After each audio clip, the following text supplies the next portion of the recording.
So, We are now live.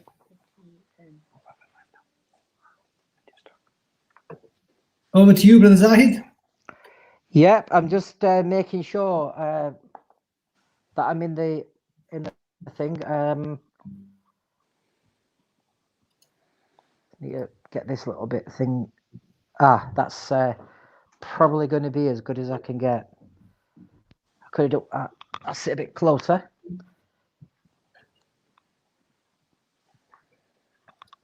Yep. We started, Jibril. How come you've just gone and got dressed, Jibril? Any reason? Okay, right, great. How's that, Sajo? Do you think I need to be a bit closer? no, you're fine, mate. You look amazing. Oh, good. That's fine. So then, I think what we shall do is just let me know, because I'm not very good at this technology, Larky. I keep moving and rocking around. But then it seems, Right.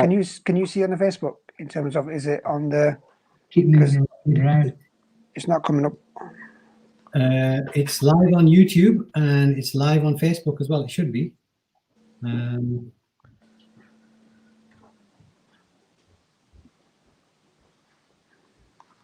Here's my assistant. Assalamu alaikum. Okay. Rahmatullahi wa barakatuh. And I thought that was Iron Brew. Here's my brew.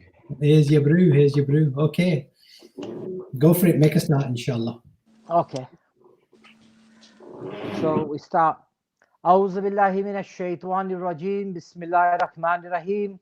Assalamu alaikum and welcome. You're listening to or watching, should we say, the Let's Talk show, brought to you by the people who bring you the revival, the voice of the Muslims and the Muslim youth in the UK. And this is a little bit of an oddbod or an alternative for us, because normally we broadcast through Radio Ramadan on 87.7, but this year, because of the social distancing, because of the various legal legislation which prevents people from essential services and breaks and all the rest of it, we haven't got a studio, so we're broadcasting from home. So I start in the name of Allah subhanahu wa ta'ala and extend to you the Islamic greeting of Assalamu alaikum wa rahmatullahi wa barakatuh. I'd also like to welcome our non-Islamic or non-Muslim listeners to the show and set about some ground rules on what the Let's Talk show is all about. So what we are about is we try to bring you stimulating debate. We try to explain to you topics that we feel are really important, and we try to bring it in a balanced kind of view. So what this means is that if you have a question or you've got something, we're not just going to say yes because God said so. We'll get into the deep matter of all of that.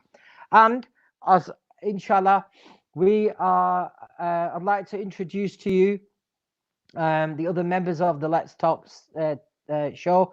And I'll start on my left-hand side with the esteemed colleague, Brother Naseem Ashraf, also known as the Knockout.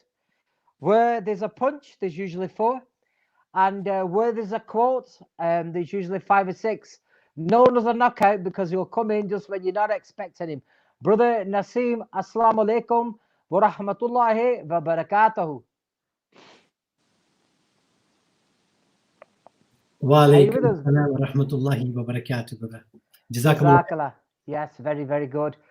And the Let's Talk show, one of the main people behind the show is the editor of the revival, Brother Sajid Kaf, or he has other names, but you and I know him better as the Shotgun. Brother Sajid, Assalamu alaikum wa rahmatullahi wa barakatuh.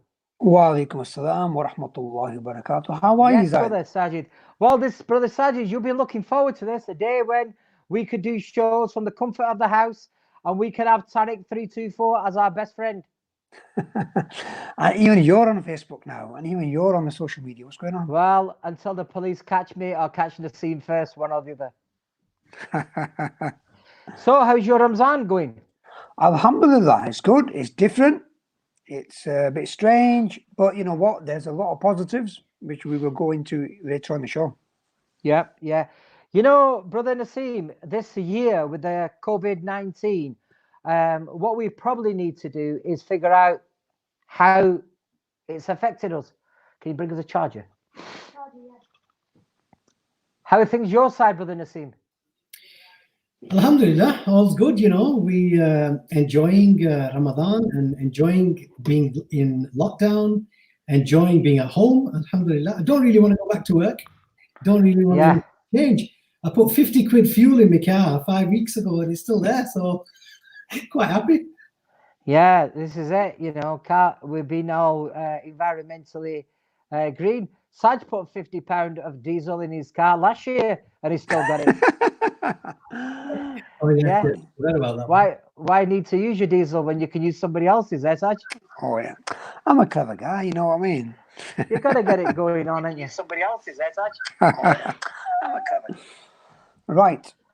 So tonight, Brother Sajid, I just Yes. hope that you've got yourself a very, very important topic. I think this is one of the most important topics that is existing at the moment, because this is about the current challenging times that we are living in. This is about the coronavirus. This is about the lockdown. This is about the self-isolation. So this show is really today about how is life under lockdown? How is life in Ramadan under lockdown? What do we make of the virus? You know, some people have got conspiracy theories that are being thrown around. How has our life changed under lockdown on the virus in terms of work, in terms of homeschooling, in terms of the family unit? What are the challenges? What are the positive things that we found? And what are the negatives? And in terms of not going mosque, it's unheard of where Ramadan without the masjid, Ramadan without going to do the Tarawih in the masjid. So this in itself is a challenge. So that's what we'll be discussing. And then, has the community played a role? Do we believe the government? Has the government done what it should have done? Has the Muslim community fulfilled its role? And then, what impact is this having to the relationship, to our mental health, to our faith? So that's what we'll discuss and a lot more. Well, where do you want to start, Brother Sajid? Because you've got quite a few things there. Yeah, let's start. But let me just say this to you. You know, you said that for some people it will be strange. I just think for some people it won't be strange, because those people never come next to a mosque. They don't even bother fasting because, of course, all of this hunger strike, their headaches. You see what I mean? They've got headaches, got tablets to take. The ones that they don't take all year, they store them for Ramadan. So let's not get ahead of ourselves. But where do you want to start? Okay, just before we go into the challenge, I mean, it's good to kind of understand in terms of the virus itself, what do we make of it? Because when I hear people, they talk, well, you know, Saj, it's the 5G, there's no real virus, it's just a hoax, it doesn't really exist. And some people are just living life as normal. So, Brother Naseem, let me start with you then. What are your views of the virus? What are your views of what you hear from the government? Do you buy it, or do you think there's something else going on? We can't buy it. You're on lockdown, aren't you? Can't move. Yeah, it's not for sale. But I find it quite shocking where people are thinking, nah, 2 million people, it's not real. You get 40,000 people dying of the flu. We should live our lives as normal. One person came on the Revival Facebook and said, the mosque should open, we should go back to normal. So people either aren't getting it or something's not right, because listen, we're not going work, we're not going mosque, we're not sending our kids to school, but some people are still not abiding by the guidelines. What do you make of that? Well, the thing is, the guidelines are not very clear, are they, Brother Sajid? They are now. I don't think they were initially. Now it's about you can only go out unless you're working, unless it's for shopping, unless it's, you know, something that's emergency, or if you're like a key worker. Okay. Now, you know, and also if you're going to go for, you know, exercise once a day or whatever, then you've got the social distancing. It's more or less quite clear in what we should be doing. But still, if only it was as simple as that, Brother Sajid. There's building sites where people have been working on it and it hasn't stopped. Yeah. The thing also is that the government, in my opinion, hasn't handled this crisis the way it should have done. And there's too much miscommunication out there. What I'll say is, I'm not a fan of conspiracy theories per se, But it's amazing how so many conspiracy theories are centering around certain things. So whilst, you know, mainstream media has blasted TV presenters on morning breakfast shows about 5G, we don't really know about 5G, do we? And does 5G cause COVID-19? In my opinion, no. But does 5G have a negative effect on somebody's health and immune system? That is where I think it may do. So the 5G conspiracy theory is yet to be played out because we haven't fully got 5G. The next thing is about self-isolation. You know, today, one of my dear brothers was telling me that, you know, and this brother needs help as much as he can because he's a Liverpool supporter. He's talking about the Premier League. He was jumping up and down. He said, I can jump 25 meters high because I got 25 points. I said, okay, then. He's saying that the Premier League is going to start. Well, what sort of message is that? You know, all it takes is for one player and the whole league's knackered. So the government on COVID-19 hasn't been clear enough and has shifted its post. And the protection, this PPE, hasn't come in on time. Because you've got to remember, back in November, this very government, and I'm not being political, I'm saying this very government as in the government that's currently running. I'm not being, oh, it's the Conservatives did it. Labour could have done better. Me and my peer party could have done better. I'm not talking about that. I'm saying the current government, in October, Naseem said, we are fully prepared. But yeah, they weren't fully prepared, were they? You know, the shortage of equipment. And the whole state of the country was in an utter state of chaos. Now, one thing I can say to you is that, and I don't know where on your list of things is, Brother Sajid, but I think as a Muslim community, you know, our masjids, our institutions, I think slightly they missed an opportunity. I'm not going to say that they let us down, but they could have done things differently. Yeah, I think we'll come to that in a few moments. Okay, and Brother Naseem got like a smile on his face there, you know, when he heard that. But let's start with, in terms of the lockdown, so even before Ramadan. So Brother Naseem, let me go to you then. What do you see, you know, what have been your challenges in terms of, and what do you, in terms of the challenges and the benefits of life in lockdown? What's been the changes for you, or how have you found it? Well, the benefits are very clear, alhamdulillah. You know, the element of getting to know your family again, getting to know your kids, not being able to do the normal things like what we... Finding out that your wife's still there? Yeah, she's still there, alhamdulillah. But, you know, that element that's been really, really good, where we've been able to, you know, sort of consolidate as a family. We've been able to study together, pray together, eat together more often. You know, the stress of dropping them off at school, at madrasa, all that's gone. The shopping's, alhamdulillah, all gone. We've changed our habits with, you know, buying minimum things.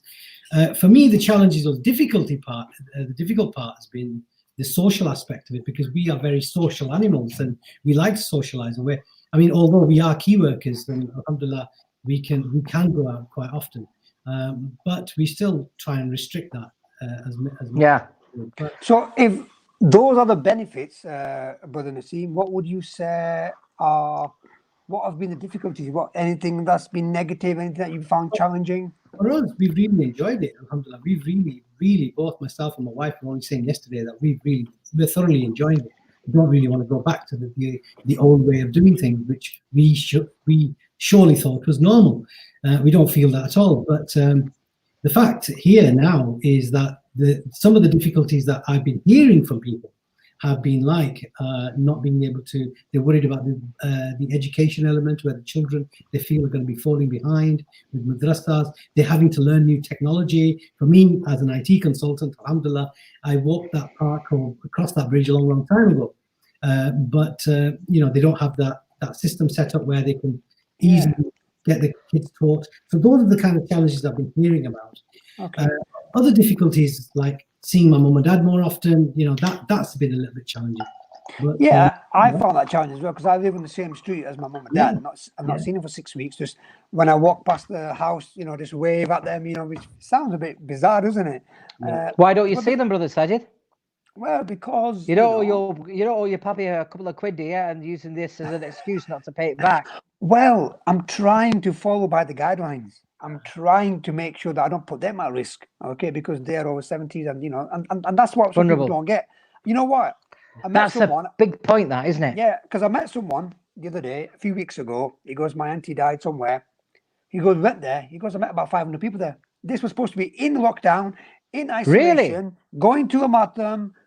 And I think, if you look at the stats, and you guys can correct me, within the people who have died, or, a lot of them are from the Muslim community. A lot of them are from the minority community. Is it because we're not been following the guidelines?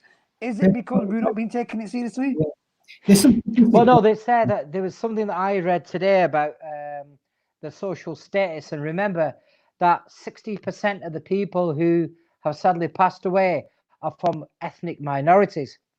And of those, majority of them are in poor or impoverished areas where you're not, you might be in a terraced house and there may be lots of people who live in that house rather than Farmer Giles who lives on a farm, and the next person is 4.5 miles away from him. So social and economic factors play a lot of role. And poverty, Brother Nassim, plays a big role in how poor people can survive an epidemic or a pandemic, and rich people can survive it. It does make a difference. I think that's interesting. I think, how about you, Brother Zaid? What have been your kind of challenges? What have been your kind of positives? Well, I've got to be honest, when I was first at home, I thought I'm going to be home for at least 3 months. And initially, the challenge was to do the things that I said, I'm going to do it tomorrow because you can't go out. So you may as well get on and do it. So like everybody, I had a big tidy, managed to get a load of letters and stuff that I'd meaning to do. So for the first couple of weeks, I was okay. But then I realized that my son was at home and the support from the schools has been okay, but he needed some help. I'm not the best of people who teach the current syllabus because when I was taught, things were a lot different than the phonics and stuff. So that was a challenge for me, but it was about creating a routine. And what I noticed very, very early on, unfortunately, was when I went out and did some shopping, the greed which I saw, Yeah. the savagery and the plague of infestation that we saw, horrible. Do you think that was down to the panic? Do you think that people thought they had this mindset? Listen, we're going to be in lockdown. The food's going to run out. The toilet paper's going to run out. I might as well nab it now before it runs out. Can you understand that mindset? I agree with you, but what I will say to you is that this shows the real true nature of some human beings. Because although I am a family man, and I think we're all family men who are on this group today, what I thought to myself is, look, when I went, things like hand sanitizer were available a few months ago. And when I went there, I picked up one bottle. It's actually seller picked up 2 bottles. I saw a woman behind me put a hand on the shelf and throw them all in a basket. And I asked her, I said, do you think somebody else is going to need it? And she told me to mind my own business. So what it does show is, and it's going to sound pompous, but those with faith, true faith, thought of somebody else before they thought of themselves. And do you think that it's either got the best out of people or it's got the worst out of them? Because I think it would have initially got the worst out of people because you saw panic buying, you saw people having punch-ups at the tills, and you saw local shops ranking up prices and some shops falsely being accused. So it was very, very bad. I just want to say that this show now is on YouTube Live. This show is the YouTube link is also on the Let's Talk Show Facebook page. It's on the Revival Facebook page. If you are watching it, please share it. Please share it. Brother Zaid, how do our listeners, how do our viewers send messages? Have you got any numbers Yeah. or? Yeah. So what during this show, today's show is about COVID-19 and time at home, and there'll be a follow-up show to this, and that show will be a lot more proactive than today's, because today you'll see my screen go blank where I can go and answer any of the text messages that we normally get. And if you want to send us a text, you can send it to me, and that's 07801 951 501. So it's 07801 951 501. And inshallah, I'll have Mini Mac, my little assistant, checking up on these things for me. And our shows this year will try and put our usual spin on things, and feel free to contribute. Remember that there are some rules within the Let's Talk Show program. And the first one is we don't name and shame people. I can't have somebody say this mosque did this superstore did that. We don't do things like that because they're not here to be able to defend themselves. However, any positive messages out there, we'll always try and read them out as much as we possibly can. One other thing I'd like to say is that the message from tomorrow, inshallah, I'll be able to use an iPad or something, and I'll have a phone next to me, so the screen won't be able to go blank. But the shotgun and Brother Naseem, let me ask you something, Brother Naseem. Yeah, you do a lot of work with charities. You do a lot of work with people of every kind of faith and none. Do you think that this grant of 750 million that the government gave to charities is of any use? Well, the government didn't actually give the grant of 750 million to any charities yet. They're proposing this, aren't they? Basically what they've said is that they're making available up to 750 million pounds to the charity sector that are responding to COVID-19 specifically through the National Lottery. All right, fantastic. That means that 68% of the charities who belong to the faith sector of the community won't be applying for it. Because they don't apply for National Lottery funding. Correct. Including Salvation Army, You know what I mean? The Unitarians or the Baptist Church. They are included in that faith community. They will not be applying for this. Okay, and I think it's quite interesting because one thing that has stood out for me, for someone who goes on social media quite a lot, is that the work that is being done by the Muslim community, but the Naseem, Qari Bilal, Maulana Atiq, and so many other up and down the country. And we criticize madrasas and mosques and organizations, but I tell you what, a lot of them might not, but a lot of them have stood up. Would you agree with Naseem in terms of they're making sure that they're going to people's houses, they're getting the food hubs, they are distributing it, and they are making sure that they are doing work, on the ground floor, because I think it's quite important. They're doing the work at the grassroots. Now, Brother Naseem, you work in this field. Have you kind of seen this response where other mosques and organizations and Muslim community has stepped up? I think Brother Naseem has disappeared. Right, okay. He doesn't seem to be actually in the the brother is known of many. Oh, he's back again. He's come back. He's revving up his engine, and this is why the knockout is so dangerous, because at the very moment you think you're going to get an answer, he's going to be gone. Absolutely. I knocked you out from places where you didn't expect. So what was the question? Tell me the question again. Yeah, Sorry. so the question was, you work Brother in Sadis, the community. excuse me, I'm gonna check on the text message while you ask the question. That's fine. We're very critical of mosque. I was saying that people like yourself, people like Brother Qari Bilal, Maulana Atiq, and a lot of other people that in our own town, and I've seen on social media up and down the country where mosques and organizations and charities and madrasas are using the institutions to distribute the food to the people who need it the most. So are you kind of happy with the response, and do you feel that, or this is just a minority? Alhamdulillah, I'm very happy that Muslim organizations whether it's a masjid, a madrasa, whether it's any kind of organization that are doing this great work. It's fantastic.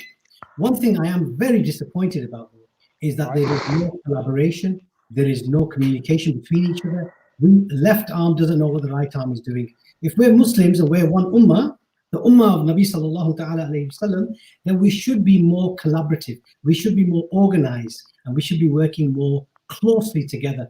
We're not sharing data. We're not sharing stats. We're not sharing what we're doing each other. We find out through social media what other Muslim organizations are doing, and that's partly our own fault. Okay. And in terms of the mosque, how much of a difference do you think is made to the Muslim community that in the month of Ramadan, or even before Ramadan, the mosques were closed? Do you think, from your point of view, was that something positive, something negative, or do you think that, you know, this is like a lesson for all, that we can't rely too much on mosques, or that without mosques we can still do a good job? Well, the thing is, any masjid that closes, or when the house of Allah is being closed down, that can't be a good thing. That's definitely not a good thing. And it doesn't matter, you know, what kind of mosque it is, or what, you know, at the end of the day, as long as it's got the label masjid outside that door, we have to trust that it is a masjid, right? That's one side. The other side is that, yes, overnight, Allah subhanahu wa ta'ala, Allah Rabbul Izzat, has abrogated or almost abrogated the position of a masjid overnight. That is scary. That is really worrying to feel that, is it a punishment from Allah subhanahu wa ta'ala? Has He obligated us as Muslims and our places of worship because we're not doing what we're supposed to be doing? Or is He putting us through another test so that we change direction slightly? There was a scholar in Pakistan, I think, over the last few days, where there be some kind of controversy where they made a statement that this might be a punishment from Allah, and because we have turned away from Him, etc. Yeah. From an Islamic point of view, I mean, you're the knowledgeable one here. You know, is that an Islamic kind of issue? Is that from an Islamic perspective that this could be a punishment from Allah? That is from the shaitan, really. That aspect, that feeling, or that narrative is from shaitan. Shaitan makes you feel guilty, and he makes you think like that. This is not for us to decide on, because we're not judging. What we should be looking at is that it could be a punishment from Allah subhanahu wa ta'ala, but that's for us to change our ways, right? That's for us to realize, for me to realize, to think, hang on, could it be that Allah subhanahu wa ta'ala is putting us through a test? For Muslims, at any given time, a Muslim is not one who gives up like that. Yeah. He doesn't say, well, you know what, this is a punishment from the Almighty, blah, blah, blah, and then broadcast it as such. No, a Muslim always presents a solution in the time of a test, an alternative method. That's all a Muslim does. It changes direction slightly, and alhamdulillah.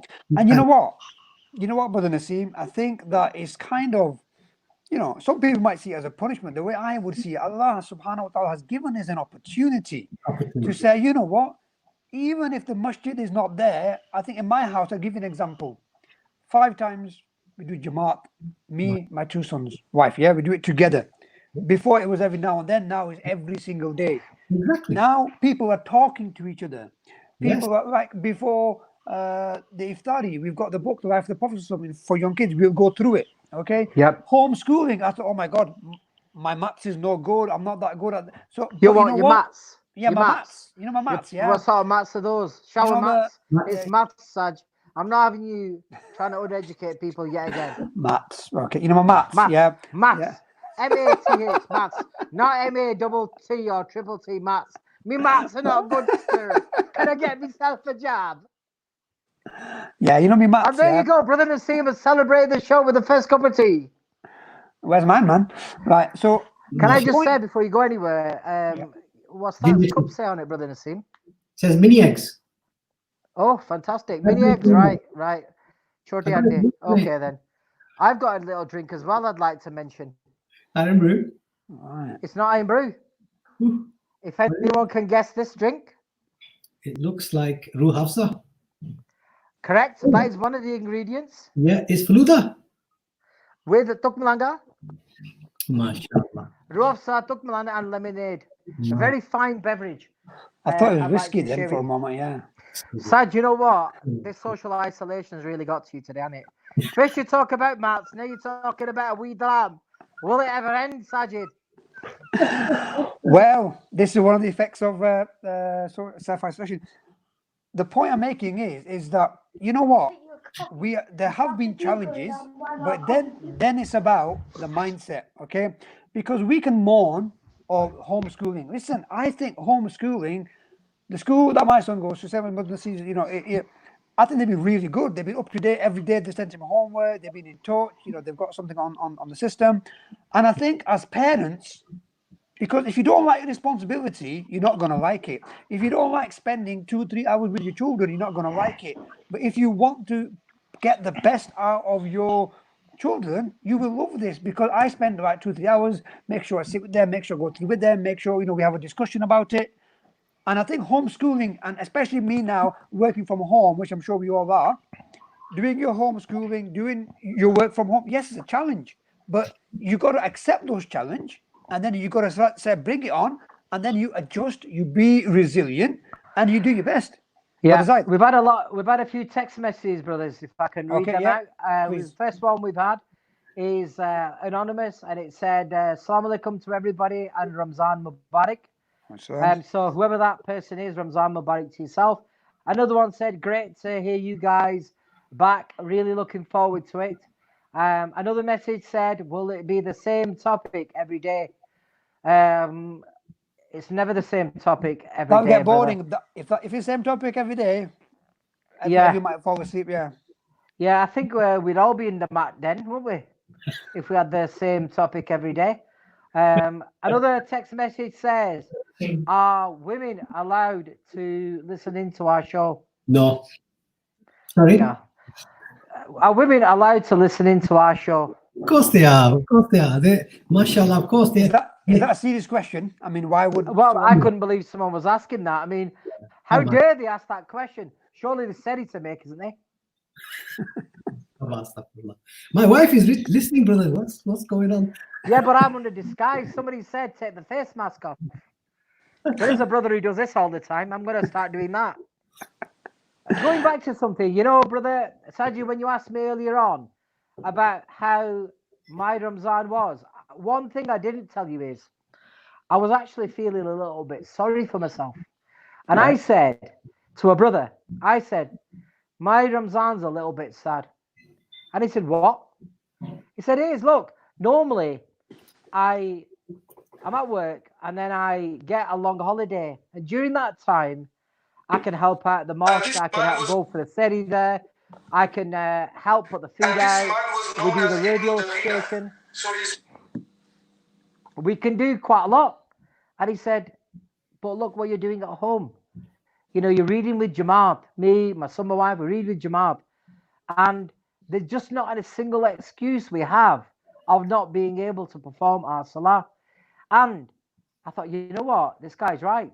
And the more he was critical of my negativity, at the end of it, I thought, this could be one of the most enjoyable and rewarding Ramzans that we've ever had, because it's a journey of self-exploration.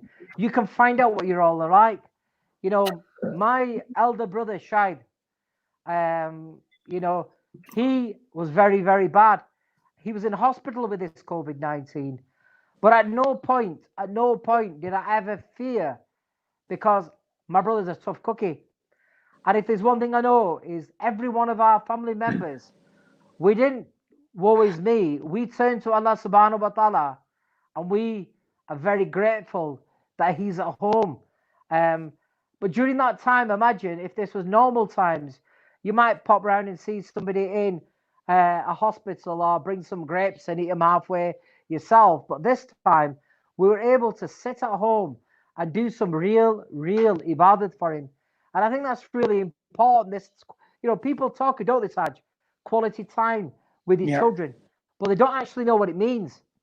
Quality time with your children isn't taking them to Nando's and buying them a triple chicken burger with, fries and extra mayonnaise and cola and fizzy drinks.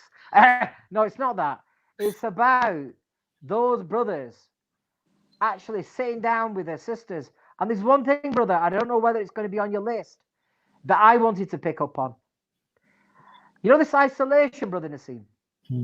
One thing it shows you and highlights to you what this show has been talking about for years and years and years and years is the incredible role that mothers play within the house and the need for these mothers to be educated. Because when they're at home, and I spent time at home, and I help my son with his academic stuff, and we sit down and we have an Islamic discussion on a hadith, it's amazing, alhamdulillah, how much knowledge my wife actually has. And there are those brothers out there, Nassim, who say, no, women cannot learn. There's no point to it. There are those brothers still who say, no point sending the daughter out. Yeah, 2 points on that, Brother Zahid. One is isolation is called itikaf in Arabic, and it's part of Islam. Alhamdulillah, we were given this 1440 years ago, so we should be really good at this. Secondly, women are the cradle of knowledge. Nabi Sallallahu Alaihi Wasallam said that the first institute for knowledge is the mother's lap. So that is where that's where the child learns right when they're born. So if that person who's cradling that child is not educated, then there is a massive injustice in the community, massive injustice. And perhaps we are the product of that. Yeah. And you know, when it comes to quality time, I think the important thing here is usually what do? We wake up, we go to work, we come back, we come in the evening tired, spend about half an hour with the kids, and then, you know, eat something, go to sleep. Okay, for a lot Some of people don't do that, Brother Sajid. You do it because you're committed to your children and you're spending daily time with them. But I know that quite often children are, look, I'm going out, I'm making coin. You better just listen to what your mum says. And people don't even spend that 1 hour outside of lockdown.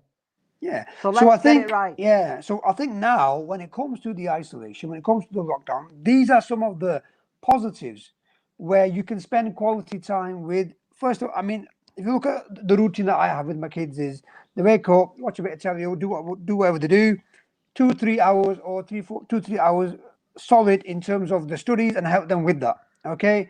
Then you read namaz, then you read your Quran, and then we'll do the Jamaat together.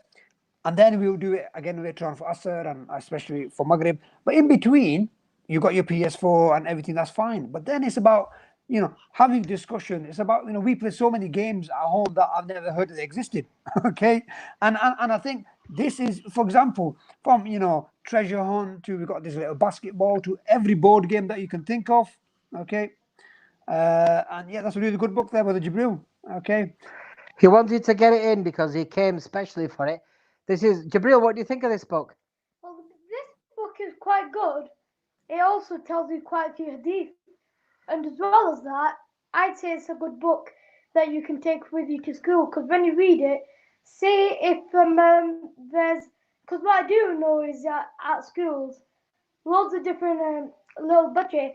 So what they'll do is they'll go to the other person. So say, because there's mostly Muslims in my school. So what some of the butcher will do is they'll pay. What they'll do is they'll go. Yeah, I think that's enough. That Jibril, you're beginning to make me yawn now. Okay. I think that's fine. Sure, yeah, I'm not saying that it was very interesting, the conversation, Jibril, but there's the door. Anyway, about spending quality time with your kids. This is a good one. Time. Should we start sharing our books? I think that'd be a good resource. Yeah, that'd be a good little. We could have an online bookshop, couldn't we? Yeah, share a few menus. Yeah, because I think the important thing is that when we talk about quality time, it goes to show that you can have fun and you can have meaningful discussions. You can do a lot of things with your children and your family at home without the TV, without the Netflix, without the dramas, okay, and even without PS4. You could play board games, you could do a lot of activities, you can have a lot of discussion. I tell you what we've been doing the last few days. Every day, me and my kids, we've got a challenge, making a different milkshake. And we've tried out every experiment you can think of, and it's fun. Pizza at home, etc. Is getting the kids involved, taking them away from the TV and PS4, saying, there's more to life. Drawing, writing, write about your experiences, okay? Personal development. And it's Yeah, about you know that, brother teaching Sajid, them. when you're making milkshakes and stuff like that, subliminally, that's a very big message, because what you're saying is, listen, cooking and catering and all the rest of the things are not the sole responsibility of just one person in the house. Yeah. If you can cook and clean and look after yourself, that'll be really good for you. When you go to university, you're not going to end up, ringing your mum up every day, what do I eat? Or your room looking like a slob has been in there. So it's very good that you're making these milkshakes. It's a shame they didn't get to the beard of me and brother Nassim. Mine Well, was, you know what? You know which one I did the other day? I thought every day we No. experiment, yeah. So we bit of Ruby Toothpaste. cone. You know what? Well, that's my next one. At the moment, we did first of all pineapple yeah, with blueberries and a bit ice cream in there. Then we did Ruby cone mango with pineapple and a bit of ice cream. Okay. And the other day we did something else. We did put some dates in, some kudgy, yeah, with some ice cream. somewhat, hang on, somewhat, Some kudgy. Kaji. Yeah. what do you call it? Kajur. I was Kaji. Is that like an itch? Well, Oh, I've got a bit of a Kaji, yeah? The maths call me. I've been reading the maths. The math program calls me Kaji. What is this? Brother Nassim, what's this Kaji? Have you heard of it as well? Yeah. I, on the other hand, have been enjoying my Kajuras. Brother Mini Matt, can you show me them? I do like a good Kaji every now and then. And I prefer to have these suckers. my God, they're massive, They're aren't quite they? big. Yeah. Yeah, they are. They're very, very big. And they're not, before anyone says, the blood of the Palestinians. They're actually Kajis. These are majduls. Majdul, yes, they are. Yes, they are indeed. I quite Okay. like them because they're quite big. Anyway, Brother Sajid, there is one thing I wanted to ask you as well. In this period of isolation, we've Yeah. talked a lot about what we're doing with our own families, and we've talked about some work that we've done with regards to our children. What have we done about patching up relationships with our wives, with our mums, if they are living with us? What have we done about that one? Yeah. And I think one thing I would say is those people who will be struggling the most in the lockdown are those who are living with people that they don't like or they don't get on with, or people who are toxic, or people who are narcissists, or people who they're making your mental health deteriorate. Now that is the biggest challenge. Can you imagine living with someone all day because you can't go anywhere, you can't do anything, with someone who is intentionally having a negative impact on your mental health? Now, it's a good question there, because this is an opportunity where we actually talk to our partners, we talk to our wives, yeah, we actually communicate, we actually discuss, and we do things as a family. And I think Brother Nassim also mentioned this as well. One, you pray together, you eat together, you play games together, you can watch family movies together. Look, we play from Scrabble to Monopoly to hide and seek, you name it, and all these things. What message You can will play this... Lockout together as well, Brother Nassim.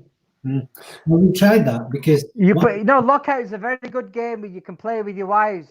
One of them stays inside the house and one of them stays outside the house, and there's a 2-meter distance. Yeah, great advice, brother. Great advice. We started. I've just found another drink. We started the Thanks for this one, Echu. We need to get some of that, brother Saj. Look at that. It gives brother Zahid all this intuition into what's going on. It helps me with my mat. You read my mat alone, yeah. With this year, I said to myself that I'm going to start reading the translation of the Quran from cover to cover, and I'm going to share that with the family. As a family, we're going to do one ruku every day. Wow. We've only managed to do it one day this year so far. So from tomorrow, inshallah, I'm going to go back to that, where we're going to, every single day, we've started from Surah Al-Baqarah, and we're going to, inshallah ta'ala, go through as much of the Quran as we possibly can. But to learn what Allah subhanahu wa ta'ala's manual of life is saying to us, and secondly, also to get an interpretation of what the translation and the words of Allah are saying, and what they mean to the family. So basically, That's really good. because I'll check up on our messages, and if anyone wants to send us a message to the Let's Talk show, it's 07 801 951 501. 07 801 Yeah, 951 951. 501.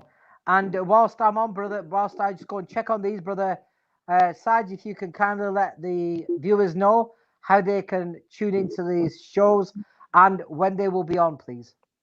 Yeah, so this show, inshallah, will be, we are going to, inshallah, will be every Thursday, every Friday, and every Saturday initially. And if they do extend to any other days, then we will let you know. They are available on, if you go onto YouTube, and Brother Naseem, did just type in the Let's Talk show? Would, in terms of search, yes. And then if you go on to Facebook, it's on the Let's Talk show on the Facebook and also on the Revival page.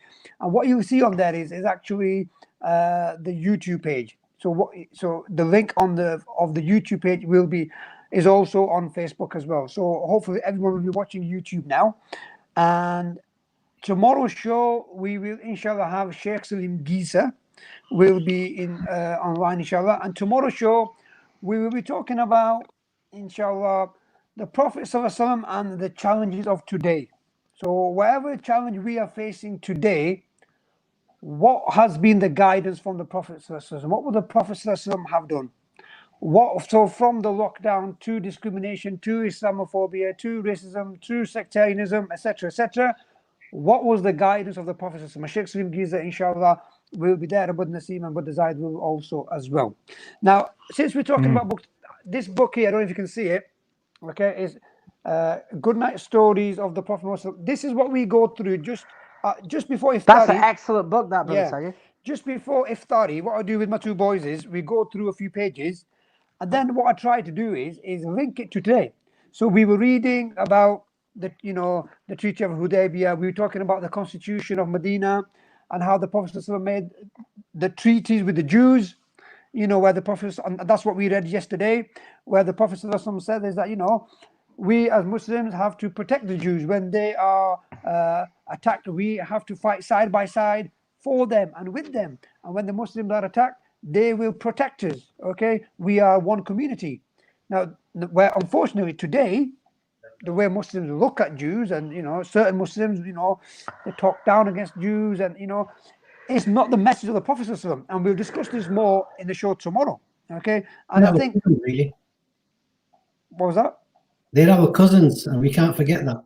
Yeah. So why is it then that we have this misconception or this negative view of our Jewish brothers? Why do we? Is it because I think what we do is we look at Israel and we think, okay, Israel, Jews, so they're all bad.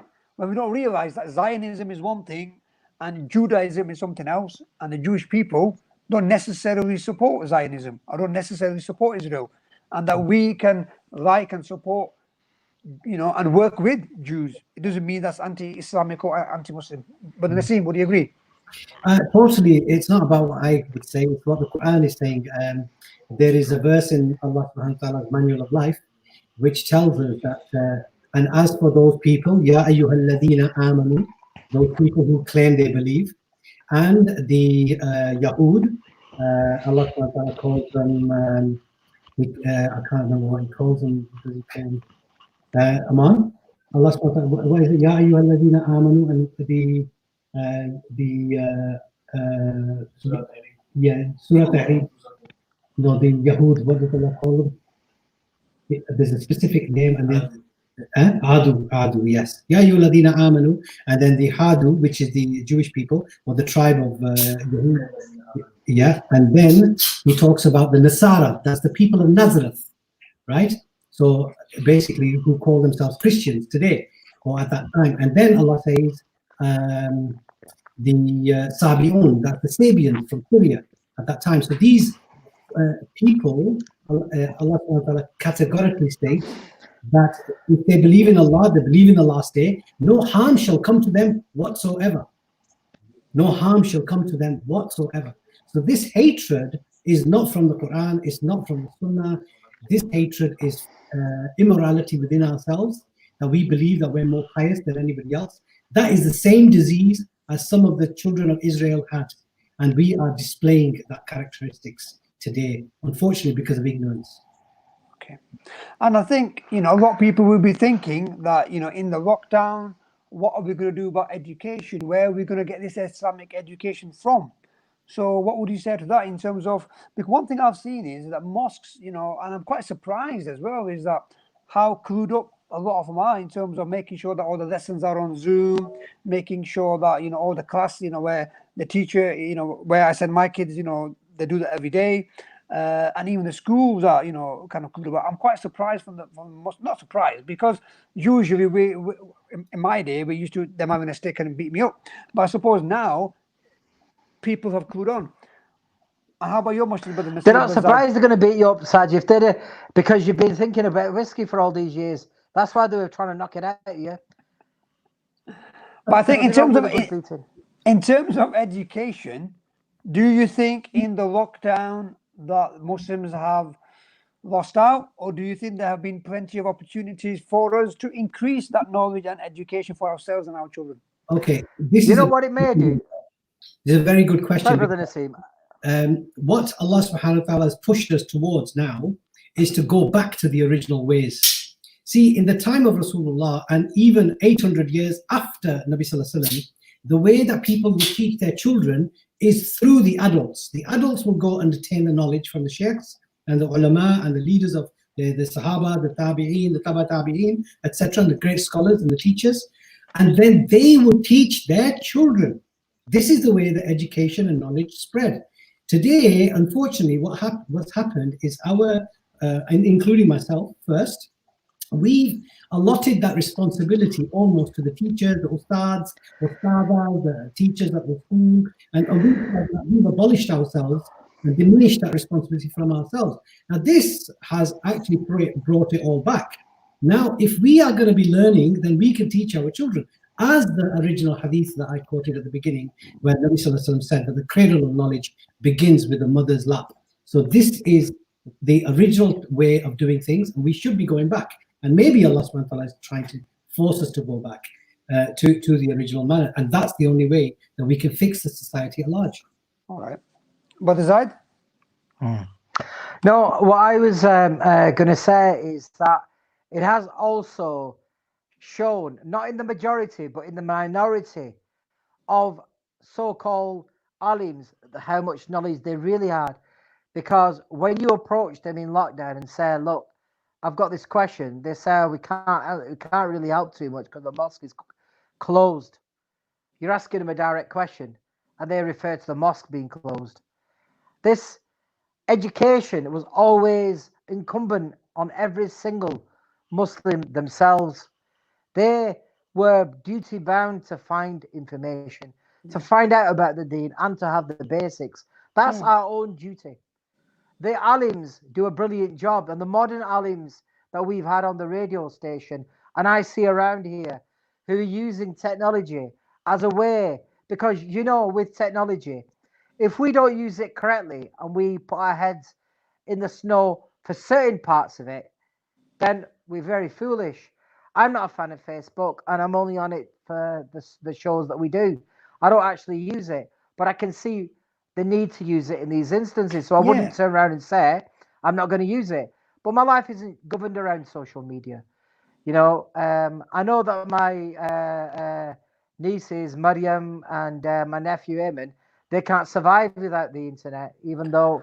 But with social media, I think the important thing is that what I've seen now since the lockdown, a lot of scholars, a lot of madrasas, a lot of organizations, they're doing a lot of work. And the way you got to look at it, I know you got a negative viewpoint about Facebook and social media, but it can be used very positively, because all the speeches, the courses, there's so many things on now. From Sheikh Hamza Yusuf was on the other day, Imam Zaid Shakir, Sheikh Ninanvi, all of them on social media, doing their talks, doing their madrasas.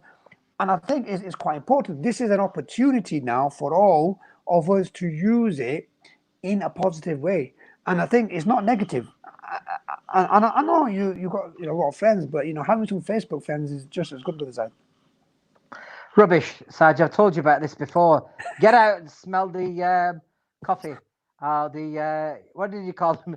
deities or the betis or whatever it was. Kaji man. Kaji man. Like, Yeah. Yeah. Can I ask? Do you think that is it on your list of questions, Brother Sajid? Do you think that the mosques have reacted well by saying that we support the government's actions, or could they have said something differently? Well, I think, but then see, we'll shed light on this. The point is this: is that you live in this country, so obviously we have to follow the law of this country. And if the prime minister and the government is giving these guidelines and instructions in how we should follow these guidelines, then I think I know Brother Nassim is going to be laughing at this. Yeah, Even you're not even believing this, Saj. yeah. No, I think. Wait, let me just say something. The point is this: if there is a pandemic and it is Yeah, there is, worldwide, it is worldwide. Okay.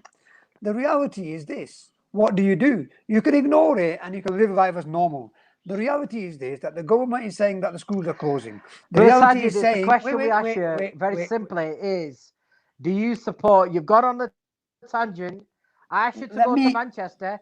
You picked a plane ticket for Tora Bora. The straight question is: did the mosques roll over, have their belly tickled, or do you think they did? I don't think they did. I think, and you know what my views have been on mosques in the past. I think that what some of the mosques just did whatever they wanted to do, and some are even still doing it now. They're not following any guidelines.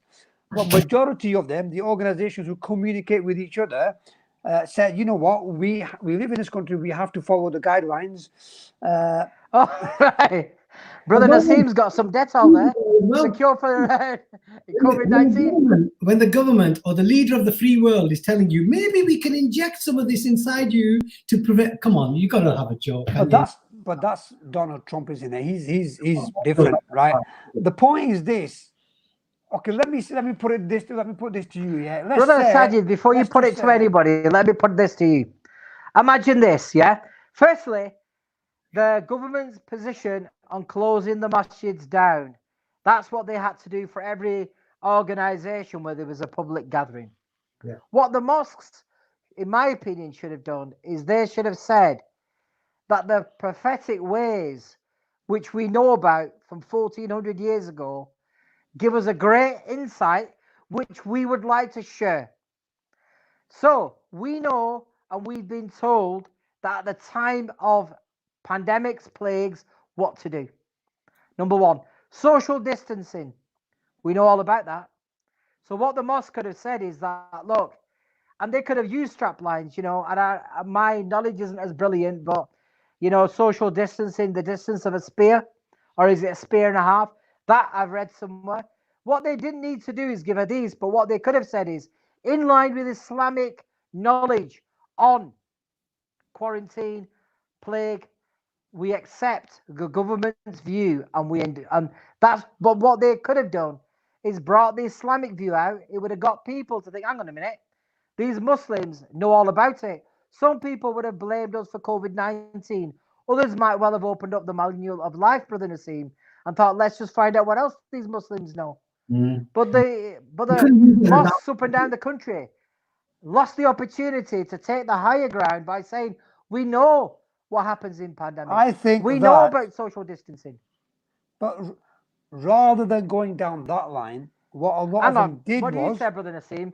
Because he's going to defend the mosques again. He's going to defend. No, let me just say to you, rather than saying that, listen, these are the guidelines for everyone, whoever you are, Muslim, not Muslim, Chinese, Hindu, Sikh, doesn't matter. These guidelines are for everyone. There's no special guidelines for Muslims. The point is this: what Muslims did was they said, okay, we'll close our mosques, but we'll use them to distribute food to the poor people. We'll use them and distribute it to who are required. So I think they did the right thing. You go on social media, which you don't go to the side, and a lot of non-Muslims are praising Muslims. Why?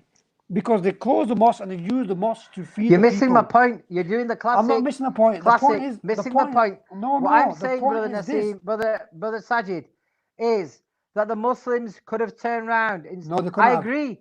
They could have done. They could have what said, was the we point have of already that? knowledge. What was the point of that? I don't that get the point. Wasn't about when the plagues happened. in Muslim hands where they were also non-Muslims. By saying that the reasoning why they follow it would have led people to know that we're people who think. Do you understand? If we turn around and say this is the reason, it's because we actually think. It shows that this is thinking religion. That's the point I'm trying to say to you, Brother Sajid. Rather than saying, yeah, the government's told us and blaming it on the government, or saying we support the government's actions, we can support the government's actions in line with our own Islamic actions. That's the point I'm trying to say. I'm trying to say that Islam already covered this. But the mosques, when they made their decisions, don't you think that they, first of all, is this something which is in accordance to the Islamic teachings? Yes, it is. Where the Prophet said, if there is a plague, people don't go into that area, people don't go out of that area. You know, we are. Is that not right, Brother Naseem? Yeah. So yeah, it is right. It is right. So we. You know what you're saying is correct, right? The thing is, what Brother Zaid's saying is that they should have maybe taken it from a different angle. Okay. Now, yes. I don't personally feel that the masjids had a choice. They had to shut down. They didn't have a choice, and you know, we all agree on that. The fact that they could have used this as a tool to market Islam better, to do the PR that is required for Islam, but a small percentage of masjids and Islamic institutions are doing that, where they've shut down the masjid and turned them into hubs, they've turned them into food hubs, they've turned them into food distribution centers, they've turned them into crisis response centers, they've even given the space to the NHS to make them into emergency testing bays, etc. All that. You know what it is? You know, Nabi Sallallahu Alaihi Wasallam said, "Innamal a'mali binniyah." Who knows what their intentions were, right? Because the basis of your actions is rewarded in accordance to what your intention is, right? So who knows what their intention is? If their intention is to attain the pleasure of Allah, then Allah will accept. And that's for Allah subhanahu wa ta'ala to judge that, right? Whether they did the right thing or the wrong thing, the point is here, what the issue really is that, again, is probably going to be one of our topics, is that if there was a more coordinated effort in the Muslim Ummah throughout the UK, this would have been a lot better. A lot better. Exactly. Put aside your differences. This is something that concerns every single one of us, right? Whether you're Brelvi, whether you're Sunni, whether you're Wahhabi, whether you're Salafi, Shafi, Maliki, Hanbali, or Ahmadi, whatever you claim you follow, right? That's fine. This is the time not to argue. This is the time to put all them things away, come together and say, right, we are going to tackle this issue like this. Do you know what's happening next? What's happening next is that now the masjids are closed, they've got no income, right?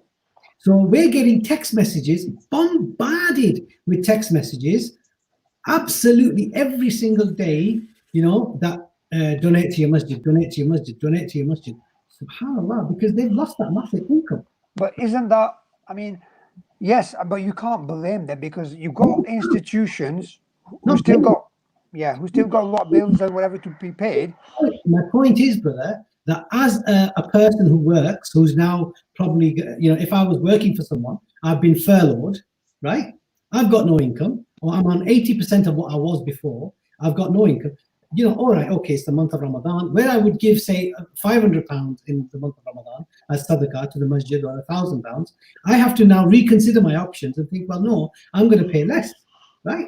So there's that element too. There's also those people who are on universal tax credits, who've been switched over to universal tax credit. They've lost their benefits, or they're not going to get any benefits for 9 weeks. There's those people who are EU migrants who can't work, and they've got no recourse to public funds. There's those people who are asylum seekers whose cases have been thrown out, and they've got no recourse to public funds. So there's all this massive cohort of people who have got no money. But when they used to go for Jummah, they used to still put in £5, £10, £20 into the gully, which made a massive difference. Those people are not there now.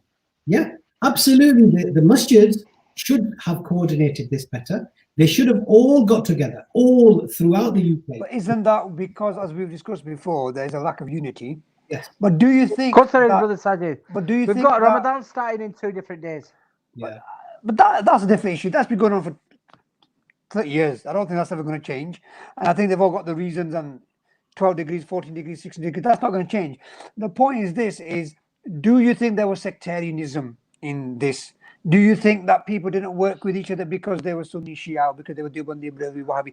Or do you think that people were doing the, because I know a lot of people, they just get on with their work. Yes, it would be better, and I think I spoke to yourself about this. Isn't it best to, get a collaboration of people working together to get the best out of the work? But I think people want to do their own thing. Is that a bad thing? That's not a good thing. That's definitely not. It shows ego. It shows arrogance. It shows unwillingness to actually look at the bigger picture. Look at what our primary objective is. Our primary objective, whether we agree or not, whether we are Sunni, Wahhabi, Shia, whatever we are, right? Our primary goal is to enter Jannah. Enter Jannah. That is our primary goal. Now, the only way that we can do that is by following the manual of life, and where Allah subhanahu wa ta'ala says very, very clearly in Surah Al-Nahl, verse 159, and He says, إِنَّ الَّذِينَ فَرَّقُوا دِينَهُمْ وَكَانُوا شِيئًا لَسْتَ مِنْهُمْ فِي شَيْءٍ إِنَّمَا أَمْرُهُمْ إِلَى اللَّهِ ثُمَّ يُنَبِّئُهُم بِمَا كَانُوا يَفْعَلُونَ. So Allah subhanahu wa ta'ala very categorically states that as for those people who divide the deen into sects, have nothing to do with them.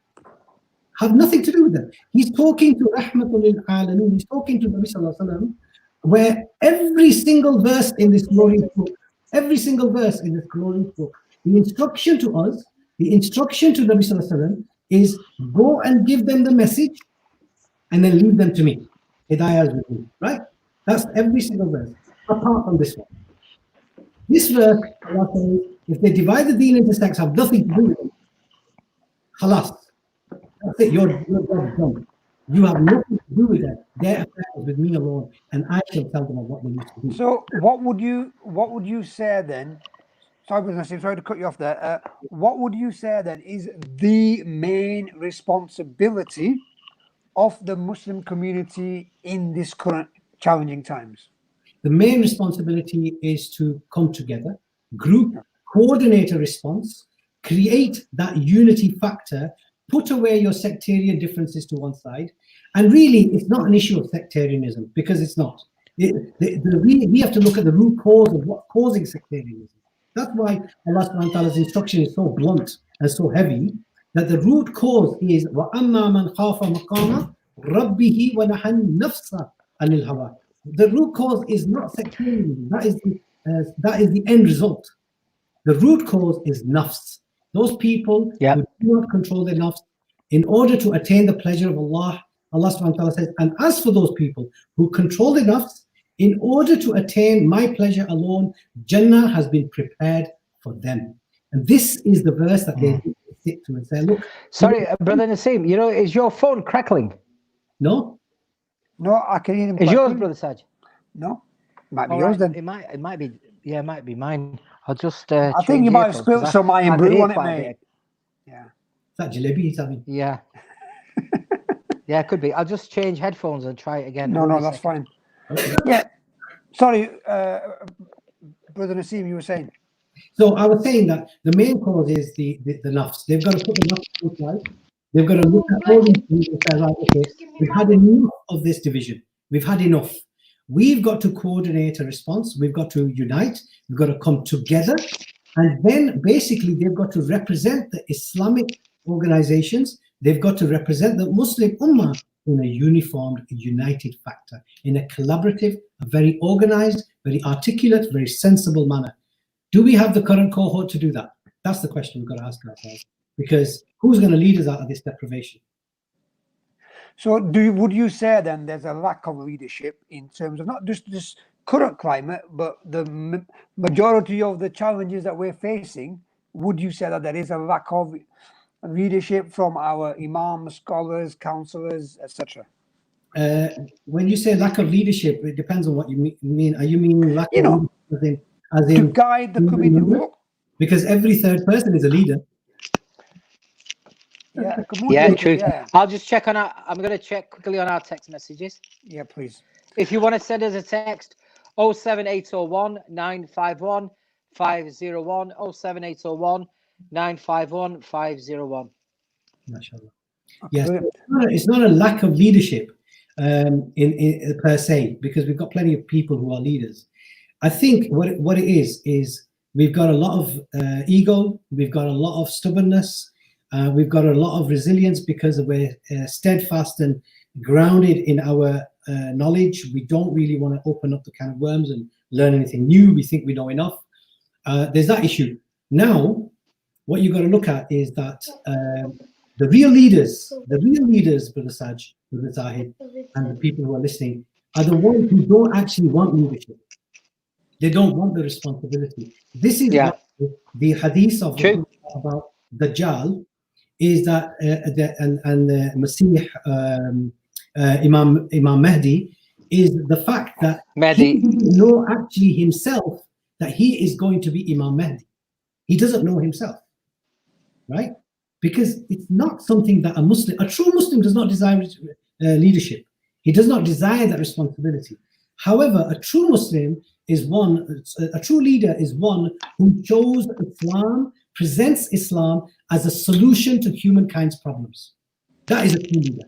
And he empowers people around him and becomes one ummah, regardless of what their differences are. This is why you see the story of Rasulullah, and wherever he went, whether it was Jewish people, whether they were pagans, whether they were Christians, whether they were atheists, whoever, they accepted him as leader because he united them all together under one. He created the objective first, and he said, now follow this strategy and we will reach that objective. And always his goal was there, to attain the pleasure of Allah, and he never hurt anybody in doing so.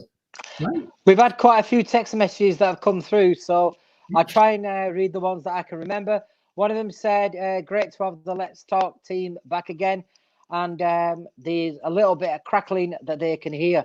So I'm sure that might be something that we clear up. It seems pretty clear to me on my side, but we will look into it. Another text message came through saying that we should do a show about women's rights and about domestic abuse, which we did last year because it's very, very beneficial. Another one said, can Brother Saj give us a brief help guide tonight, if possible, about people who are suffering from mild anxiety and depression? Some top tips. I know that Brother Sajid has done some work into this. Another one, it said, brother is right about what Allah subhanahu wa ta'ala wants from us. The brother's also right about what the Muslims want. And then we had another text message. It said that what we also want is the Premier League to be banned and Liverpool don't win it. That'd be awesome, think who would come out with that. Yeah, that would be awesome. That, 25 points down the drain. But then it's again, also tight as well, isn't it? They do deserve to win it, don't they? But design. Why? Because they only need probably 2 games and they won it. It's a bit unfair. Brother. In the last 10 games, United had a better record. And imagine this, that you're a boxer. Yeah, imagine you're a boxer and you're on the ropes and you're just about to be knocked out and say, you know what, I need a timeout. How long do you need a timeout for? 2.5 months. They were on the ropes, my brother. Round number 1, ding, ding. Who got them out? Watford. Round 2, Atletico Madrid. Round 3, Chelsea. They were on the way out, my brother. The real question, Brother Saj, is what is the solution to this, isn't it?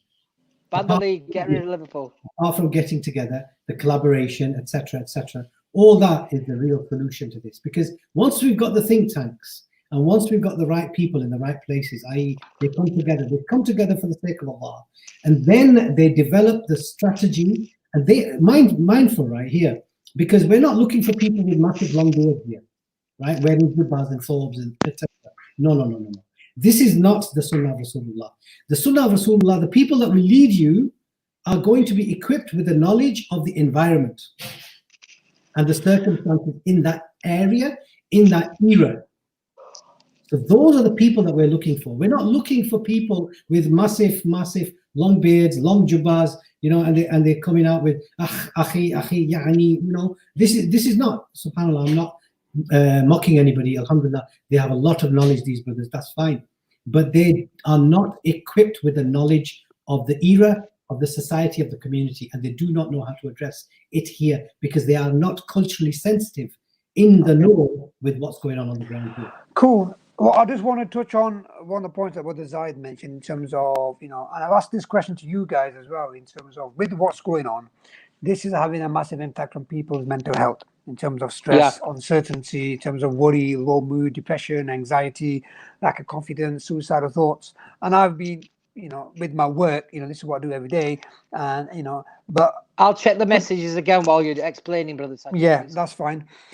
And what I would say is I've done detailed talks, and I do it every Saturday in terms of mental health. So I've done a detailed talk on anxiety in the current climate, how to increase your self-esteem, dealing with depression, also in terms of bereavement and grief. I've gone into detail as well. In terms of anxiety, what the guy said in the text message, when it comes to anxiety, I mean, there's different types and forms of anxiety: general anxiety, health anxiety, social anxiety, OCD.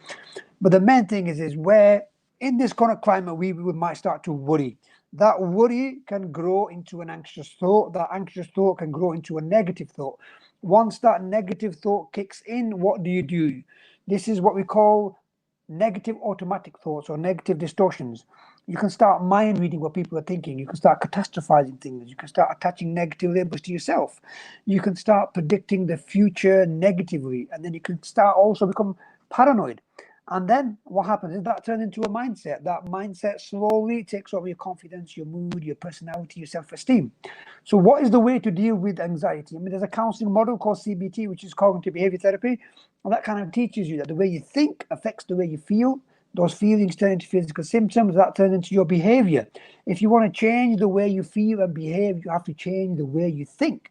So the focus that needs to be is, one, how can we be in control of the worries? Okay, and there's a specific technique. And if you want to know the answers to this, on my Facebook page, there is a detailed talk on these, how to be in control of your worry, how to challenge your anxious and negative thoughts.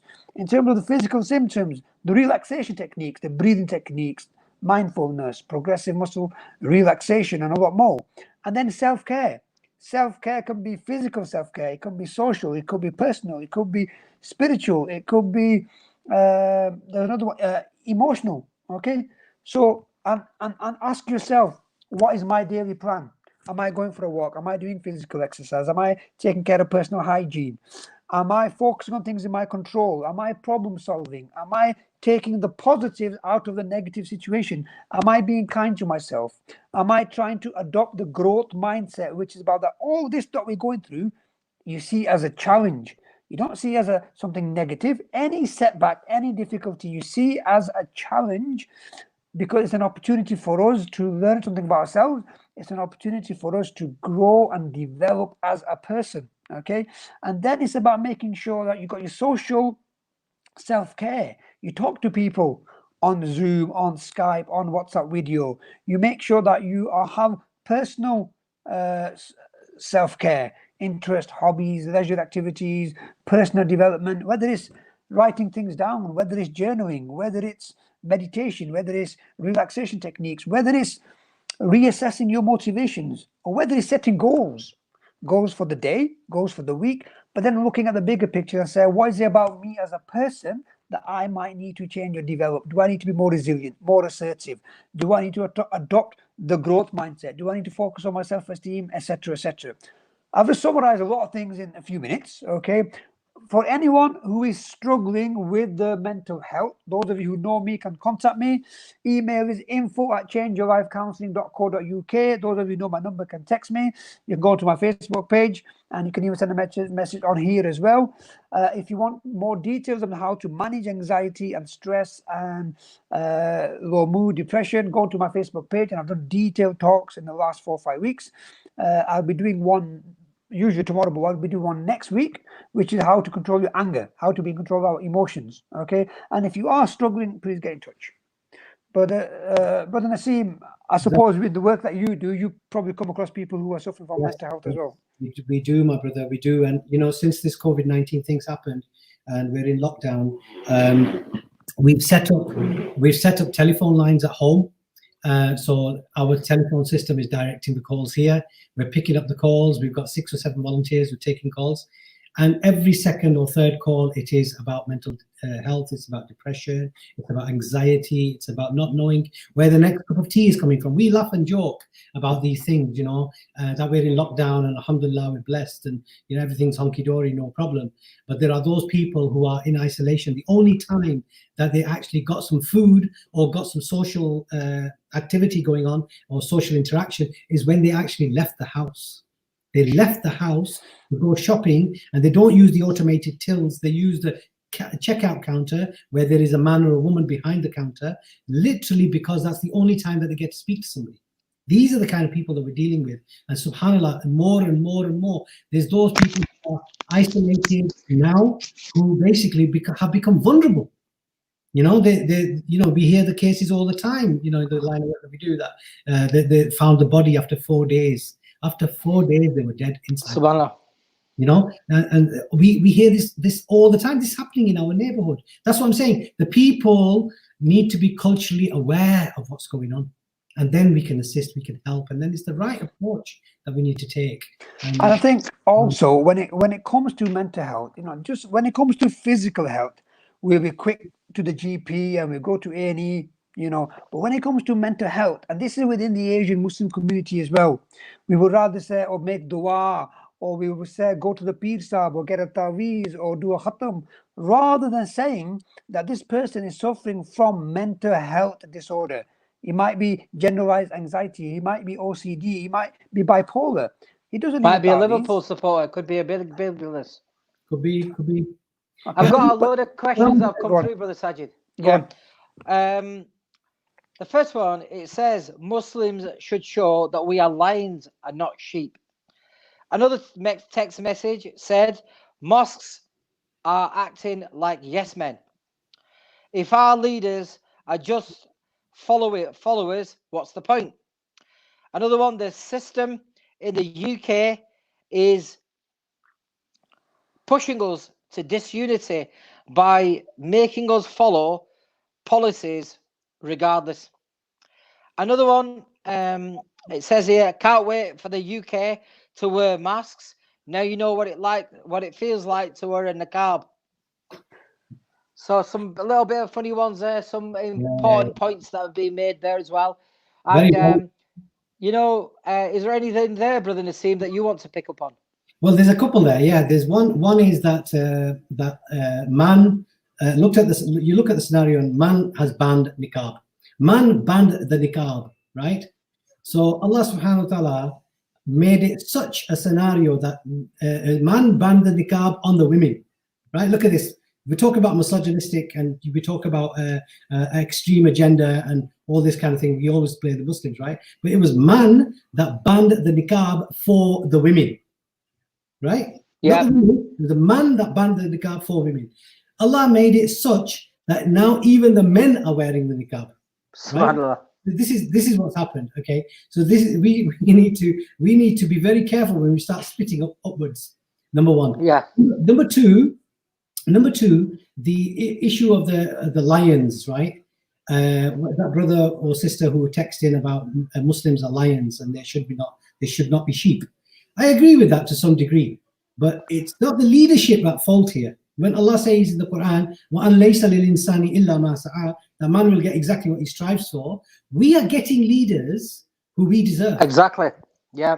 So the real question is, to those brothers and sisters, is that what part of the unity, cohesive society, or that change-making society, or positive change-making society, not the ones who just shout on keyboard warriors and like to rant and rave just in Ramadan, but the ones who actually day in, day out are going out, striving in the path of Allah to make that change and sustainable change and offering positive solutions in the society. Where are those brothers and sisters?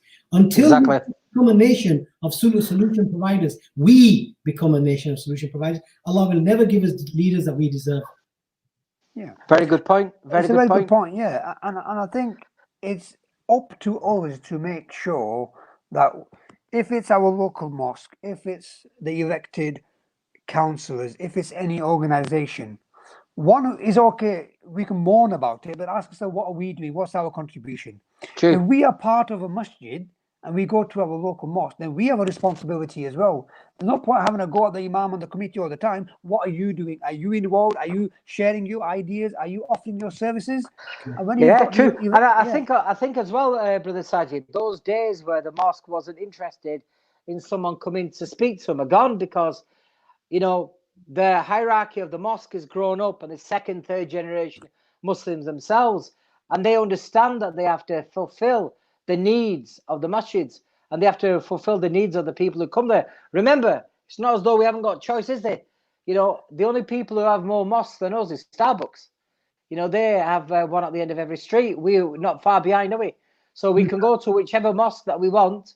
But what we have to understand is there's an obligation for us to go there instead of being sheep and saying this. There is one thing that I had. It was a very long text message, which is why I was off air for a while. And it was surrounding mental health. And what they said is this brother has a fondness for cars. So you'll have to bear with me with this one, because he said that he was driving his car, and on his instrument panel, it said that his bulb had gone in his car. So he came out, had a look at it. Sure enough, one of the bulbs had gone. Now, the bulb that had gone is not important. It's not a legal requirement that that bulb is fixed. But he said it was on my mind. And it's only a tiny thing in the whole of that car. That car's got cruise control, climate control, lane assist, automatic gearbox, automatic windows, sunroof. It's got all sorts going on inside it. But this one spark was gone, and it was on his mind all the time. Eventually, he went there. He got it sorted out. He said, brother, the example I'm giving you is the human brain. We think of mental illness. Oh, it's nothing. Go and see the Pir Sahib, or better still, get the green dupatta and put it around your head. And if it's a really bad one, put the red one around your head. Mental illness. This brother said, look, one small thing in a car, I was really worried about it. Why are we not worried? Why are we not, as if somebody came in off the street and said, look, mum, and you looked, and God forbid his arm was in two places, you would be in pandemonium. You would take them to the hospital. You would hit the 999. But yet somebody coming in saying, you know, I don't want to get up today. Oh, that's because you were watching YouTube all last night. And the next day happens. We can't underestimate that people are going through different challenges. The brain lives in this social media world where it cannot switch off.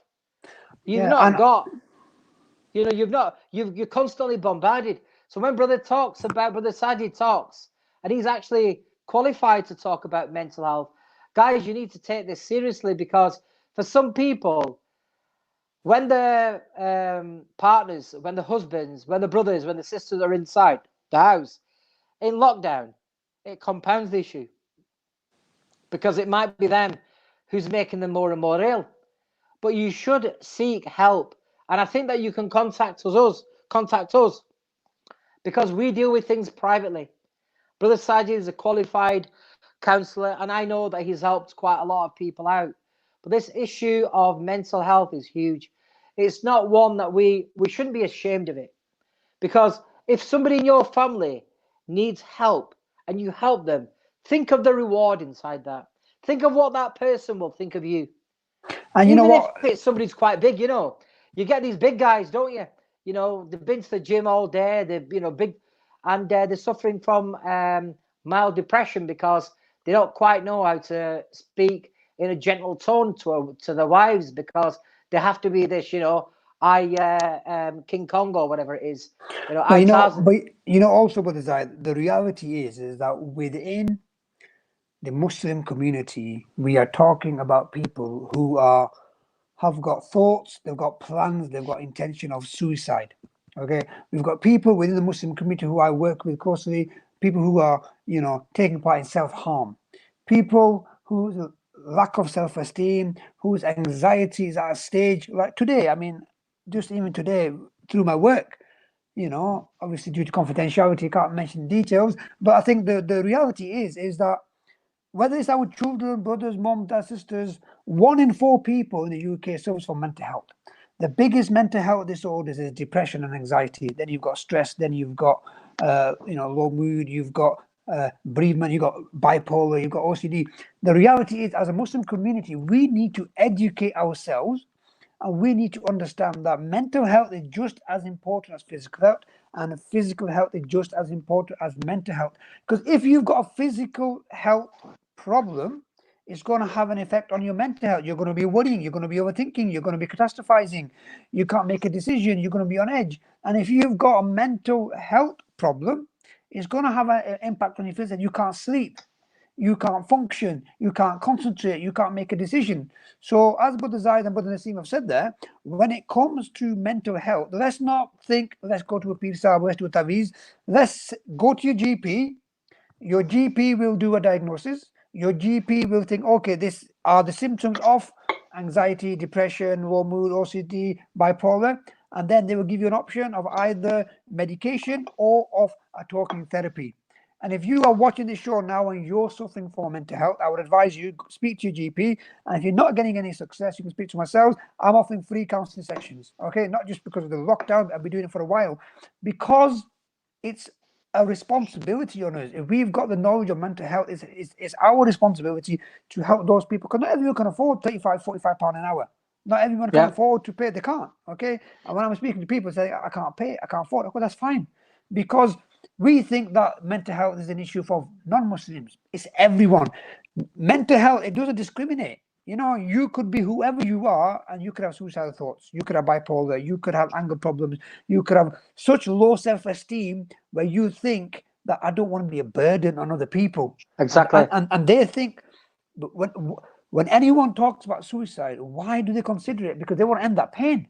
They want to end that pain because they think that suicide is a permanent solution. If I'm gone, the burden's gone, the problem's gone, because they can't see any other positive or safe solution for the problem. So when you talk to a counselor who said no, suicide is a permanent solution. Permanent solution, yeah. But the problems that we go through are temporary. A lot of them, the problems are temporary. They're not permanent. And then there are always safe and positive solutions to deal with the problems. So all I would say is, this might not be an opportunity to go into detail. All I would say is, if anyone is struggling, and you go to your GP, if you're still struggling and you can't find any support for mental health, speak to myself, speak to Brother Zai, speak to Naseem, and inshallah we can, organize that help for you. Jazakallah. Just a couple of text messages and then we can finish off, because we've been on for nearly 1.5 hours. There were a couple of text messages that were condemning a particular mosque in Birmingham, a particular mosque in Rochdale, and a particular mosque in Manchester. They were condemning them because they were closing the mosques before the government said so, and they are not answering the phone. The thing is that they might not be answering the phone because there could be nobody inside the building. That usually is a case why somebody doesn't answer the phone. As far as where they've decided to close, well, if they didn't close, then I'm sure that the police would have probably come turn around. But you know what? Just on this point with Zai, look at Mecca, look at Medina, the holiest places in the world. Yeah, they closed down from stopping people from doing Umrah, stopping people from doing Tarawih, stopping doing from the 5 times a day. Yeah, big scholars all around the world have said, even before the government in their own countries have said, you know what? What's more important, preserving life or performing your salah? Okay, so when people think that, people made action before the government or the government, listen, use common sense, and the common sense things to do is preserve yourself, save others. That was the advice of the Prophet ﷺ. Stay inside, protect the NHS, saves lives, and ban the Premier League. Just on that point on the NHS, I think we discussed it between ourselves, and I think this is a question that I ask quite a lot, is we see people giving food and everything to the NHS and all these things. Is this the responsibility of individuals, organised by the Naseem, or is this the responsibility of the government? Because the NHS is not a charity, is it? No, we all pay tax towards it. They have plenty of money. The workers, alhamdulillah, mashallah, the ones that are doing a fantastic job. And it's not the consultants, it's not the GPs, it's not the hierarchy of the NHS that are doing the fantastic work. It's those poor nurses. It's the poor nurses right at the bottom of the scale, which this government actually failed to recognize as actually essential workers up until now. Yep. It's those people that are feeling the strain. Again, it's the poor people, the normal poor people who are going to feel the strain of all this. And to be honest, they do get fed. They are getting fed, and alhamdulillah, there's lots and lots of people out there. If a particular hospital has said to a particular organization that we are struggling with finances, or we're struggling to get the food here, enough food for the nurses, etc., this is our dietary requirement, then that's absolutely fine. What I'm saying is that the masajids and the Islamic organizations should have formed strategic alliances with their local hospitals, right? So that if there is a need, then they respond, and not just turn up with like boxes of 200 meals. You know, that's complete. I mean, do you know? You know, I agree with you completely there, Brother Nassim. Because it's spicy food. It's not what they used to, right? Yeah, I think wastage, etc. So no. Don't you think that people feel helpless and they want to do something? They think, right? Yeah. Well, the thing is, Brother Sajid, my next door neighbour, both of them are key workers. Yeah. So what did I do? Decide to donate to the NHS, save the doctors' Porsche fund. I didn't do that. What I did is what the Islamic tariqah is: look after your neighbour. I did this way before the lockdowns. I said very, very early on, whatever food we have, we would like to share. Not come and ask me, but we would like to share. My next door neighbour is blind. I rang him and said, look, whatever you need, Graham, all you have to do is knock on the wall, because we're literally next door. My other next door neighbour, Joe and Vicky, I said to them, look, we'll share food. And what we do is whenever we make food, we just pop it round to them. That's the way to help people. And like Brother Nassim said, it is important to understand that some of our food, they're just not going to eat. You know, if somebody said to you, we'll help you some food, and sent those pork chops over, we wouldn't be able to eat it. But the other person doesn't know that. I think charity in this moment of critical time has to be given locally. And then if you are within the confines, if it's your zakat, we'll talk about this tomorrow, who you can give your zakat to. If it's the other charity, give it out yourselves. There's nothing to stop contacting Brother Nassim and say, listen, I've got hours to bank. Is there anything I can do? Can I distribute food? Can I drive up to you somewhere? Is there anything somebody wants to go somewhere? Help that way. But I think that this whole NHS fiasco of giving money to the NHS and clapping for the clock. Yeah, because the government got rid of all those nurses. The government, through austerity, said we didn't need them. Now we need them. Now they found out what we need. Now, but what is more shocking is all of a sudden we've done a U-turn, and the people who work in the NHS, they get a clap every Thursday. But what about all the other people who are doing vital work? The cleaners who go in there risking their lives. Because remember, the germs, care workers, cleaners, there's loads of people are out there. Yeah, there's some brothers who are still working and they have bills to pay and they're doing cab work. They're vulnerable. No one's mentioning anything to them. This whole furlough business of 80% is another farce. Why not 100%? Where did the 80% came from? Yeah. All of this that we're giving today, make no mistake, this will be magnified when it's payback time. They will say, I can see Slimy Rishak saying, we give to you now, let's share the money back, and they'll get it all back again. So anyway, that's I think we've been on for quite some time today, Brother Sajid. Yeah, let's summarize. Yeah, I've got a couple of other text messages that came through, a couple of funny ones, a couple of serious ones as well. We had 4 text messages coming literally more or less at the same time on WhatsApp, and they were from sisters. These sisters have had a history of bipolar until their mum actually took them to get some help. The dad said, no, these girls are on social media. That's what's causing it. And for years and years, they were left untreated. The dad went away to Pakistan, probably to build their, Koti number 54. And in the meanwhile, the mum decided that was the time. They took him in. They were promptly diagnosed, and they're saying, look, early treatment or whenever you can. please get help. So that's their message from those sisters. They said, please don't read our names, but there are 4 sisters from one house. And just on that point as well, when it comes to bipolar is one of the most difficult Conditions. mental health conditions, because it's, you've got unipolar depression, and when it comes to bipolar, it's when you have those manic episodes where you are extremely high and then really low depressive episodes.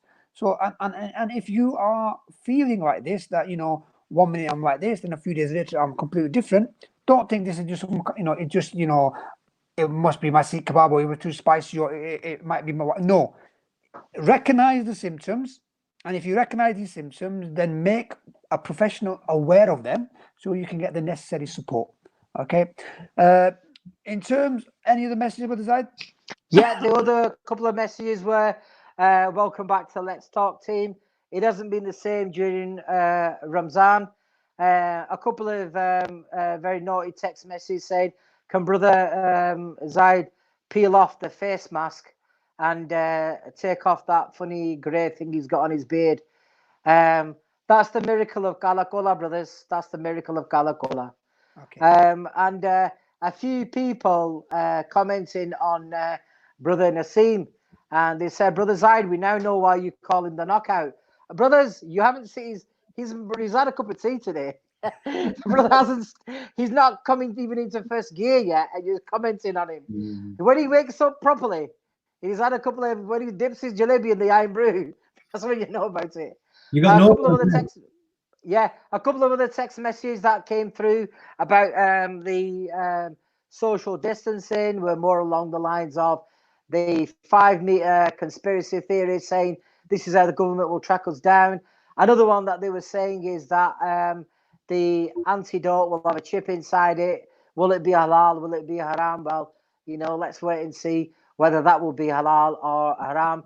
And then there was a couple of text messages from within my family. Mariam Dior, who's a well-known fashion director, commenting out she was on BBC.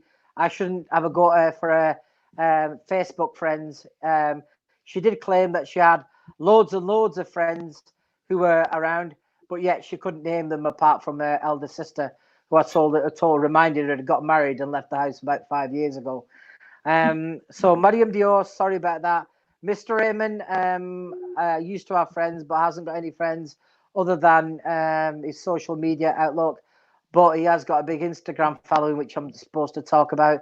And the other text messages, which were a lot more easily, they enjoyed the format. They thought that, inshallah, the show can get better. And they wanted to know whether it would be okay to pass the details of the show on to other people, which, alhamdulillah, the more you do, tomorrow we'll spend more time on the marketing, getting it out. Today was a little bit of a teething exercise, but alhamdulillah, lots of people benefited. We had, for a show that really got advertised about 20 minutes before it start, I got 60 text messages on the phone, albeit some of them were repeat text messages. A few salams that had to be mentioned to Brother Rafi from Hussein and Son, who's usually our very, very good guest, sends up the green drinks for us on the mangoes. Brother Rafi, I hope you and your family are very, very well. And to the guys on Radio Ramzan, big Ramadan Mubarak to you, to Brother Arshad Mahmoud Khalifa, who's a very big supporter of us. And it's a shame we couldn't come onto the radio station, because he's been very, very brilliant towards us. And may Allah subhanahu wa ta'ala give him great reward and benefit. And also to the guys on Radio Ramzan who are risking themselves and going there. Sister Nagma, Brother Arshad himself, who goes there, and the other brothers who do the drive show. Brother Umar does his yes and no game. Boo. So thanks to them who did it. Yeah. Brother Sajid, the minute we mentioned Brother Umar, he sadly has a change of heart. He actually had a very good guest, John Fontaine, the other day. And John Fontaine actually had some very good ideas, and some of them were Did they talk about the challenging. Khilafah? Did they talk about how to chop people's heads off? No, none of that, unfortunately. He was actually talking about the fact that, the work that he'd done on Dawah work across the and the work that he does with the stalls in Manchester and the dowel work. So surprisingly, sorry, Brother Sajid, but not today. Do you want to wrap it up? Have you any final thoughts, Brother Naseem? My final thoughts are, may Allah subhanahu wa ta'ala be with you. May the force be with you. And, inshallah ta'ala, we need to group together.